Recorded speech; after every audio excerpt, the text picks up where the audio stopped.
Hi. It's been a while. I'm back again for like the seventh time or whatever. But I'm back with a review.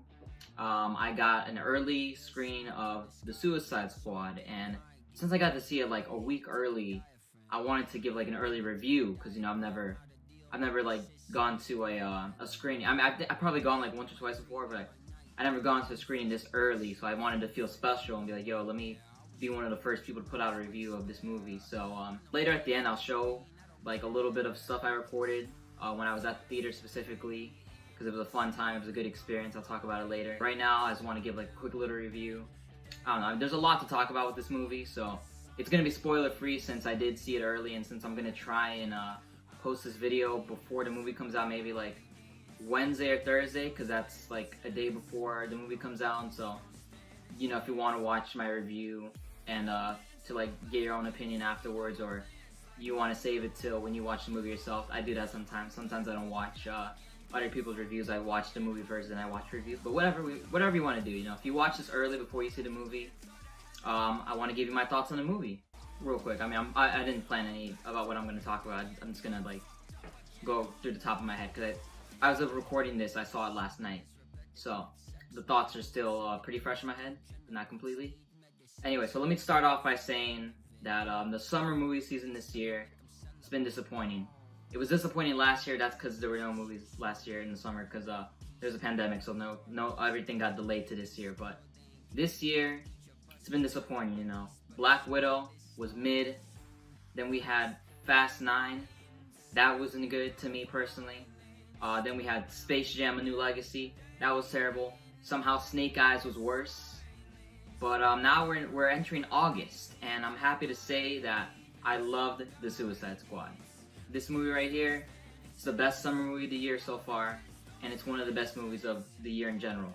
So I'm happy to say that because I love DC more than Marvel. So you know, it hurts me every time DC messes up, and they mess up a lot. They've messed up quite a few times in the past 5 years or even more. So whenever they get a win, it makes me proud. It's like I'm watching like my son or something, even though they'd be like I'd be like their son because like they're superior to me. But whatever. Either way, I'm proud of them because I'm happy that this movie turned out as great as it was. It's not just great. It's one of the best DC movies, like period. Like not even like the cinematic universe, just in general. This is one of the best things that they've made so far, kind of back to all these years. And let me tell you why. So I wasn't too excited at first with this movie because when they announced Suicide Squad 2, I really did not like the first one. The first one is not that good, and that's mostly because of the studio and what they did with the movie. Like, they messed with it a lot. The director didn't get to do everything he wanted to do. We're still asking for the Ayer cut now that we got the Snyder cut. But with this movie, what made me excited was that James Gunn was directing it. And James Gunn is a competent director. I mean, I'm not saying David Ayer is not a competent director, but I trust James Gunn more. And even better, they gave him 100% freedom. They said, you can do whatever you want with this movie. You can put whoever you want in the Suicide Squad. You can kill whoever you want. And you can make it rated R and just do whatever you want. So that alone was guaranteed to be a great movie because James Gunn, you know him from the Guardians of the Galaxy movies, and he's done some other stuff like Slither. He's done like some horror stuff, some comedy stuff, and he's produced a lot of stuff. So I'm a fan of his work, and I think this might be his best movie, even better than the first Guardians movie, which I really love. It's in the top 5 best MCU films, but I think he topped it with this one. I think this might be his best film. So one of the great things about this movie is that it's rated R, and you know, I don't like love R-rated movies. Like, I don't say like this has to be rated R. It's not because I'm in the violence and stuff like that and immaturity. It's just like it's a team full of villains. They don't care who they kill, and they have bombs in their heads that can blow them up if they disobey. So it would make sense if the movie's R-rated, and it goes all out with its R rating. It's violent all over the place, especially when you have a character like King Shark, who's a shark. So you know, there's got to be some gore here and there. And just the humor really helps because it's rated R. There's no holding back like in a Marvel movie like with Disney or something. James Gunn gets to unleash all his dark humor because he has a lot of dark humor mostly. And so now he gets to showcase in this film when he couldn't in his past movies. So that's also a big plus. And one of the best things I can say about this movie and what makes it stand out is the characters themselves, because this is a team movie. And usually with that, you have a lot of characters to explain and set up, especially if they haven't had a movie before, and if they're lesser known characters and they don't have a backstory that you know of too well, or you don't know that much lore. So with these characters, these are specifically lower level characters. Like, do you know who TDK is? Do you know who Javelin is? Do you know who Blackguard is? No. But you know what? They're all entertaining characters. A lot more stand out than others. Obviously, in this movie, The Suicide Squad, a few characters are gonna die. That's kind of the point of them. But I feel like every character at least like has a standout moment, or at least is entertaining in some way. Even if they're not in the movie for too long, I think every character did its purpose and was entertaining. But a lot of characters surprisingly stand out. Like, obviously, there's still a lot of people you have to care about, especially if they're gonna die. You gotta kind of feel like they could die at any moment. You would kind of feel bad. So I'm happy to say that a lot of characters stood out more than the first Suicide Squad. In the first Suicide Squad, let's be honest, you didn't care about anybody. Maybe Harley and Deadshot, but that's about it, really. But in this one, there's at least 5 or 6 characters that you'll be attached to, and that's not good because they might die. But there's a lot of standouts, and specifically, I think the 2 main standouts are Ratcatcher 2 and Peacemaker. I think those are my 2 favorites, neck and neck. I don't know which one I like better. It might be Ratcatcher I like better because I like her character. She's adorable. She's very kind, and I like her backstory and like a lot of fleshing out they did for her. And a lot of these characters are surprisingly fleshed out. Like the main ones in this movie, if you see the trailers, I think you might know who the main ones are based on who gets the most screen time in those trailers. But I didn't see the trailers, so that was a plus for me because I didn't know who was gonna die. I couldn't figure it out based on trailers because I didn't watch any, so that was a big plus for me. That really helped me with my enjoyment of the movie because it makes the deaths more unpredictable for me. But yeah, a lot of these characters, they bond. You spend time with them. They have scenes where they'll just have these characters talking and bonding, and you learn about them. And it has a better pacing because of the way that you learn about them. In the first one, you get the first 30 minutes with exposition about all the characters that are going to be in the first movie. In this one, you don't just get like straight up exposition in this scene and they just quickly explain them. Throughout the movie, you'll learn about different characters. Like there's one part you learn about Ratcatcher. She tells you about her backstory, her life with her father. Ratcatcher 1. Then you got Idris Elba's character, Bloodsport. You learn about his characters. You learn certain things about him. You know about his family and such, and so on. And the more time you spend with these characters, the more you kind of bond with them, the more you feel for them, the more you learn about their ideals and what makes them them and everything about them. And that's really helpful for this movie because, like I said, they could die, and if you don't care about them, there's not really that many stakes. But with this movie, you'll always care and you'll always be on the edge because you don't know when they could die, because you really do feel like anyone can die. Except Harley, because they're not gonna kill her. Sorry, I don't know if that's a spoiler, but there's no way they're gonna kill her. But yeah, there's so many moments in here like you'll feel concerned. One character in particular, me and the audience were very concerned with them because they got hurt a lot, and we thought they died like 3 times. That's not really a spoiler either, but you know what I'm talking about. You'll understand when you watch the movie. But also, like one of the great things is the comedy in this movie. The comedy is top notch. I laughed throughout the whole movie. It's very entertaining. The comedy helps also keep you entertained because it's like 2 hours, so it's always entertaining. Either when you're just with these characters and when they're doing their things. Peacemaker's like the funniest one. I love his banter with Bloodsport. Those two, they're like rivals, and so there's like one great scene where they like compete with each other, and it's a great scene. And they're great. They have so many great moments throughout the film. I can't wait for the Peacemaker series, which comes out in January on HBO Max.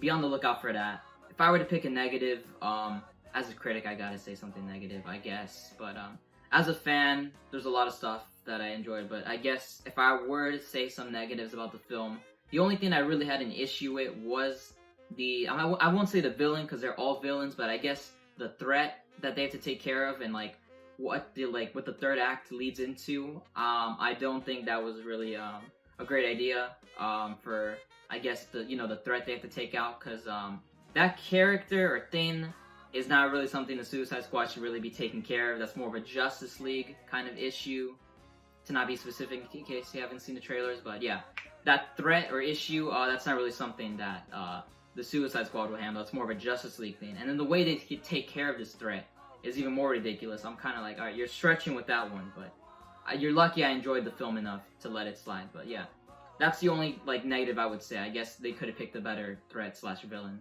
or third act situation. But besides that, the movie's just, it's funny. It's got a lot of action. It's got a lot of great action. The characters are standout. There's like 5 or 6 standout characters. You're gonna love a lot of the characters. Don't get too attached though. But overall, as a final rating, I would give it a. I've been thinking about this. This is the one thing I've been thinking about. Like when I saw it last night, and I got some sleep on it to like really think about it. I've been thinking about it all day today to really think about my final rating. I want to give it a 10, but also I did have a negative. I really do think that the third act is like the weakest part, especially with the threat and how they deal with it. Now they could have handled that better, but I'll give it a 9 because I have to. I'm a critic. I have to give it a 9. There was a slight flaw, so I have to give it a 9. It's not perfect, but as a fan, it's a 10. It's a 10. I'll give it a 10 also. But yeah, so definitely go out and see this. Definitely, it's gonna be on HBO Max, but I would recommend it in theaters also. Watch it in theaters first, then watch it for a second time on HBO Max if you have it. So. Because trust me, it was a great theater experience for me personally. Because I got to see it in the theater. I got the VIP screening, and it was free. So if I go, I want to go again and pay for it to show my support. So I'll definitely be watching it in theaters again. But that theater experience was one of the best theater experiences I've had in a while. Especially since I went like a whole year almost of not going to the theaters, and then I did go back this year. And it's mostly empty half the time. I mean, there's a good majority of people recently in the past few weeks for the movies I've seen, but this theater was completely full. I don't know if I'm allowed to say that. I'm sorry, but I mean it was full. I mean we were safe. No one got infected. No one died. Trust me. Or maybe I don't know. But I mean the theater experience really made the movie for me because like we were excited, we cheered, we actually clapped at the end. I don't remember the last time I remember clapping or hearing other people clap in a movie theater. I think it's been like 2 years. I think since Endgame might have been the last time I had a crowd that excited. But yeah, the theater experience definitely helps. And to prove it, I'll put some footage of what I recorded when I first walked into the theater. Yo, I'm about to get in here, watch the Suicide Squad, and let me show you guys the environment because like literally, it's sold out basically. Like literally every seat's full. Haven't seen that in a long time, so I'm about to show you guys right now. In here.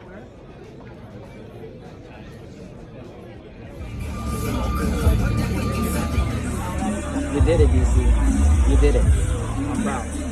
That was fun. There was a Q&A little thing they did at the end. That was also fun. And I guess final thoughts is just go watch it. Trust me. You'll really enjoy it. It's the best movie of the summer.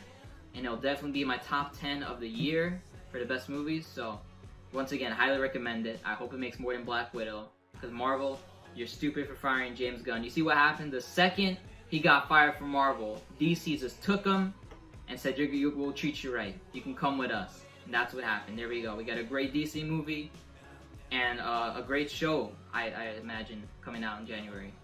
And James Gunn, great job. You did your thing with this one. Stay with DC, After you finish Guardians of the Galaxy 3, stay with DC. I heard you're doing another project for them, and I'm excited for that.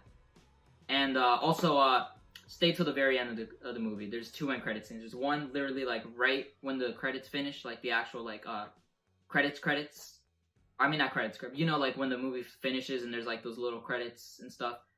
There's one after that, and then there's one at the very end that that's also good. I mean the first one's a joke. The second one sets something up, so they're definitely worth checking out. So stick to the end. And anyway, I hope you enjoyed the review. I know I rambled a lot, I stuttered a lot, whatever. It was just from the top of my head. I just wanted to talk about this movie because I really loved it. And hopefully I can get this out to you before it comes out. So you can, if you want to check out a review, in case you're unsure about the movie, you can check out this review. And I'll try and like get some nice edits, or maybe it depends if I can get it out in time. But yeah, go see the movie. That's it for me. Who knows when you'll see me next time. But whatever. I'm done here. So bye.